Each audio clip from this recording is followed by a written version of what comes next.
യിരെമ്യാവ് 20:11 യഹോവ ഒരു മഹാവീരനെ പോലെ എന്നോട് കൂടെയുണ്ട്.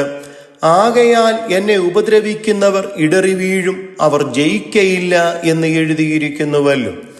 മറ്റുള്ളവരാൽ ശാരീരികമായോ മാനസികമായോ ഉപദ്രവിക്കപ്പെടുന്നത് നിമിത്തം സങ്കടപ്പെട്ടിരിക്കുന്ന ക്രിസ്തുവേശുവിൽ വാത്സല്യ സഹോദരങ്ങളെ, ഇതിന്റെ 9-10 വാക്യങ്ങളിൽ ഞാൻ സഹിച്ചു തളർന്നു, എനിക്ക് വഹിയാതെയായി, സർവത്ര ഭീതി, ഞാൻ പലരുടെയും ഏഷണി കേട്ടിരിക്കുന്നു.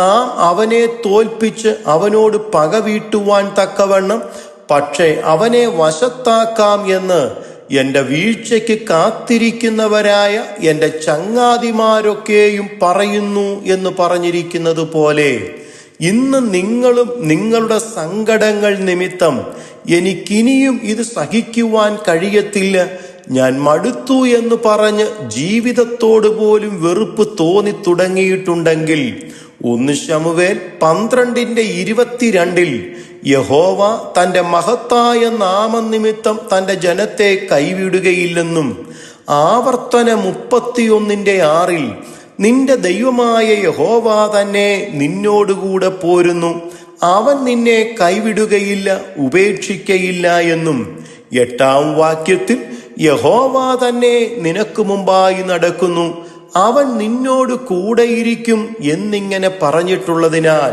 നിങ്ങൾ ധൈര്യമായിരിക്കുക.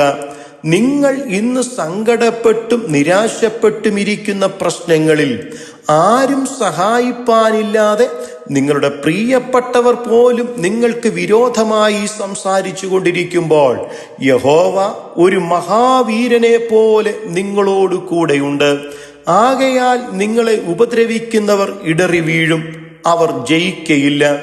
നമ്മളുടെ കർത്താവായ യേശു ക്രിസ്തു ഇന്നും ജീവിച്ചിരിക്കുന്ന നല്ല കർത്താവായി നമ്മളുടെ കൂടെയുള്ളതിനാൽ ഈ കർത്താവിനെ സ്നേഹിച്ചും തന്റെ കൽപ്പനകളെ പ്രമാണിച്ചും നമുക്ക് ജീവിക്കാം. ദൈവം അതിന് കൃപ ചെയ്തു തരുമാറാകട്ടെ. God bless you.